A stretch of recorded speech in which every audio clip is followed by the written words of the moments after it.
Welcome to Own Your Story podcast, episode 5.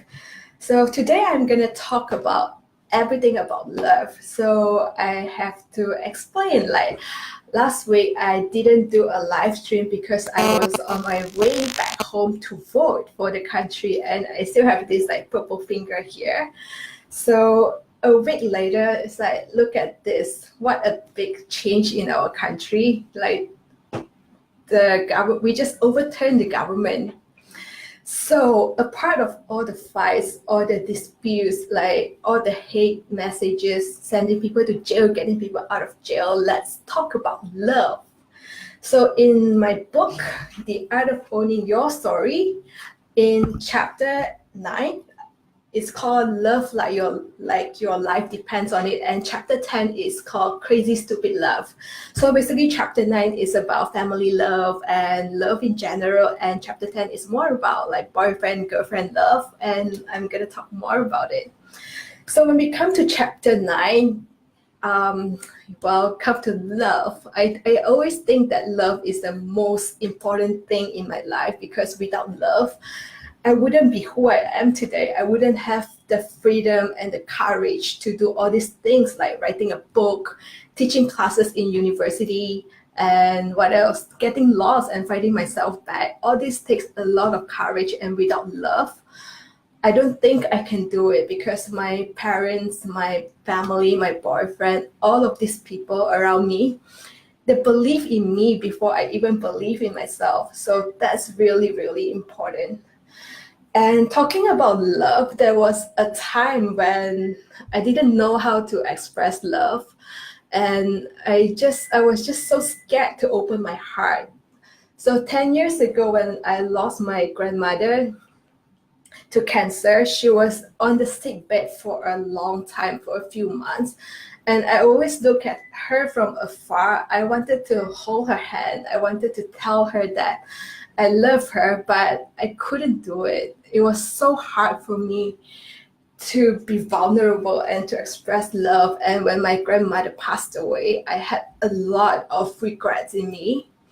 So 2 years ago, when my uncle passed away because of cancer, I had a different experience, because I know that I didn't want to repeat what I missed and what I didn't do.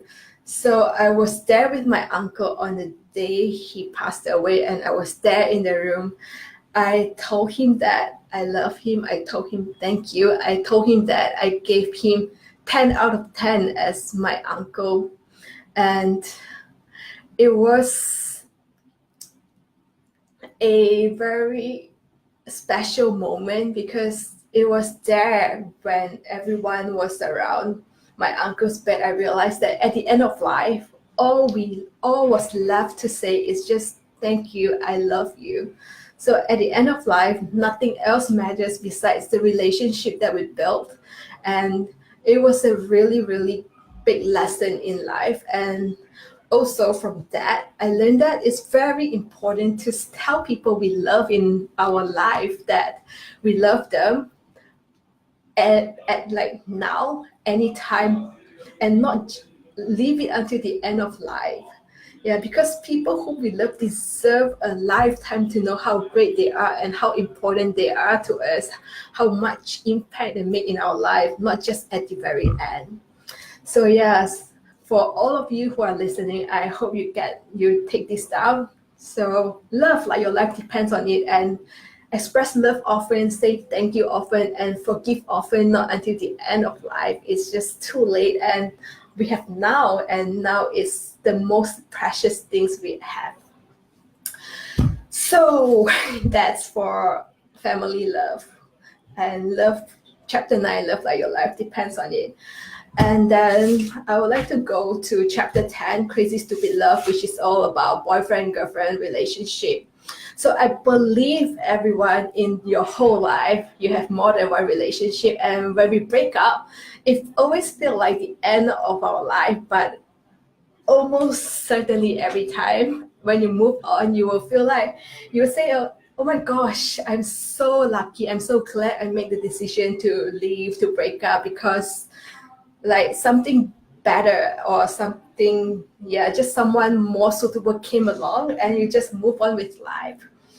So in this chapter, I talk about this. There are two things that I wanted to talk about. One is a sapiosexual relationship, and another thing is about holding space in a relationship. So I used to have a boyfriend whom I thought he's the smartest person in the world. So I got into a relationship called sapiosexual relationship. Basically, what sapiosexual means is that we got into a relationship where we place the importance of intelligence above everything else. So basically, it means that we are in love of someone's relationship, someone's intelligence and someone's brain above all else. So I used to have a relationship like that where I thought my boyfriend was so smart, and I wrote an article about 10 lessons I learned dating an entrepreneur at that time. I think it was 2015 at that time, and that article was posted on Elite Daily. So one of the lessons that I learned in that article is that I said you will never ever be his number one. And I remember this statement stirred quite a heated debate on Elite Daily, because there are two camps of people appear and voice their views. So one camp of person say that like someone whom you love and whom love you wouldn't ever put you below his work. And then there's another camp of person, like mostly people who started their business, who say that, well, starting a business is hard. It's going to take time. It's going to take effort. Like, it's okay to put work first.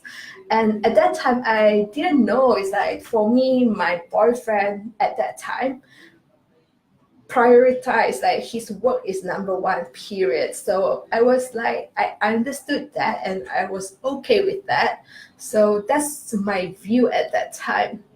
And it took me a long time after the breakup until I met my current boyfriend to learn that there's so much more about relationship. And in a healthy relationship, you shouldn't feel like you are number two in someone else's life.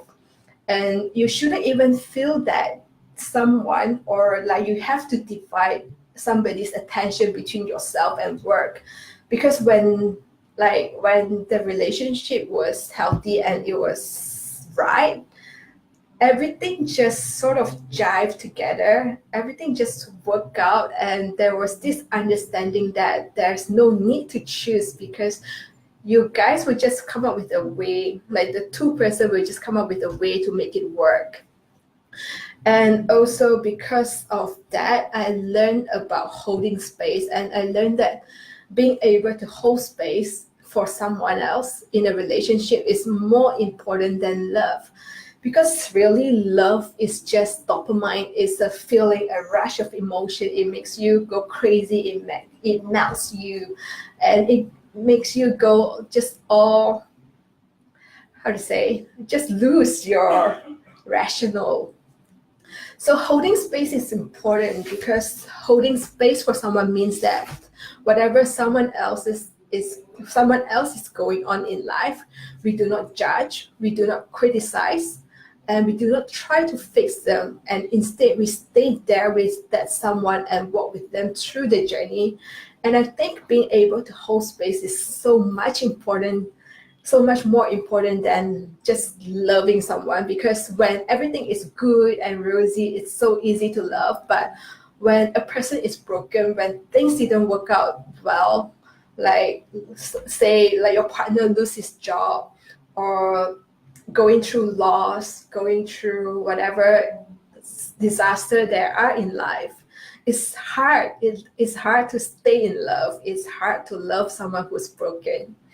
So in this chapter, holding space, so there are five area of holding space that I wrote about. So the first space is the space to love, because I learned that when you're with the right person, it's so easy to love. As in, I felt safe. I don't have the worries to protect my heart. I don't have the worry to reserve myself, to feel scared of being hurt by someone. Because in that space, you just have the understanding that it's like, yes, I signed up for this. Yes, I'm willing to do this with that person. Whatever happened, I can take that and I take full responsibility of it. So that's number one, space to love. And also, like, this is a side note, I actually met my boyfriend through Tinder, and it was just crazy story. And I think it's the arrangement of faith and luck as well. So yeah, Tinder works. And the second one is space to be yourself, because my boyfriend and I are like the most extreme type of persons in the world. My boyfriend is a venture capitalist. Basically, he runs number, and all the decision he makes is based on analysis. It's based on like their basis of it. The thinking is very logical, step by step. Whereas for me, I'm a writer, I'm a creative person. So when I do make decisions, it's always that I felt like it's the right thing to do. I felt right. This feels, everything is just so right, feels so right. And it's good to have this kind of contrast, the space to be ourselves, because actually, although we are very, very different, it's actually a good thing because we complement each other and we don't fight for our differences. We understand our differences and we embrace that. So, and the third is the space to fall apart. This is like so important as well, because there are so many times I broke down in front of my boyfriend. I cried. I told him that I was lost. I didn't know what to do in life. There were times where I felt that I couldn't be smaller. It's like I was at the smallest of small in my entire life. My ego has nowhere to go. And I was just like a ruins. I was just so crumbled, so lost. And he was there. He was there to support me. He was there to embrace me, just give me a hug and say nothing at all. Just let me cry, let me complain, listen to my cracks, and just give me space to get myself back together and pick up the pieces and put it back together. And I used to write this, saying that he saw me as art when I was broken into pieces, and that couldn't be any more, how to say, real or reflective of the truth. So space to fall apart is basically finding someone who see you as a piece of art when you're broken into pieces, and that's rare and that's precious. And the next one is space to dream and grow. And this is very important as well, because I felt that throughout this life, we are continuously growing, we are constantly changing. And it's very important that we have the space to grow, and we allow our partners the space to grow as well. Because I felt that when we are with the right person, love and relationship is not a distraction. It actually gives you energy. It actually makes you want to be a better person. It actually makes you want to work harder. And they're this person who keep pushing you in a good way to make you a better person. So I remember that I used to tell my boyfriend that I wanted to write a book before I even know that I can write a book. And he didn't judge me. He didn't ridicule me. He didn't laugh at me. And instead, he gave me affirmation. He gave me encouragement to make me believe that I can do it. And well, a year or two later, I do have a book published, and well, it's a small success that I have to prove to myself that I can do something that I never thought I could. And the last one is space of happiness. So what have you ever thought about what makes you happy in life, or when you are with your partner, your boyfriend, your girlfriend? What are the moments that you are most happy with your partner? Because for me, when you are in a healthy, in a supporting relationship, happiness is so simple. Like I remember one time when I had masala tea with my boyfriend in a mama store, I felt so present and I felt so contented in that moment and I realized that we didn't need wine or fine fruit in order to feel happy. And it is in this little moment that it's like when you're together, when you're present, you're enough. Like you the relationship is enough and it's healthy, it's growing, it's nourishing you. And even like when you're with the right person, even though you have a date night watching documentary, which is a true story, it's fine, it's all right, because things everything's on the outside didn't matter, and what mattered is that you are in the space with the right person and you are just thankful and contented and grateful to be there and to feel enough and not wanting more. So yeah, that's all about holding space, basically space to love, space to be yourself, space to fall apart, space to dream and grow, and space for happiness. So that's all for this week's podcast. And before I end this, I just want to remind all of you about love. Because at this very critical juncture in our country where we just have a new government and people are fighting, saying that you are wrong, I'm right, I want to send you to jail, and some people want to get some people out of jail, and it's just so dramatic. And for us, like, instead of spreading news and like pointing finger at each other, always come back to love, because like love is this very big, or just this energy that dissolves everything. I always believe that when there's love, there will be no war. And that's the message that I want to convey to you guys for this time. So next week, I'll come back again on live to talk about the last two chapters in this book, which is about spirituality, change my thoughts, change my life. And the last chapter is about follow your heart. So until next week, guys, stay awesome.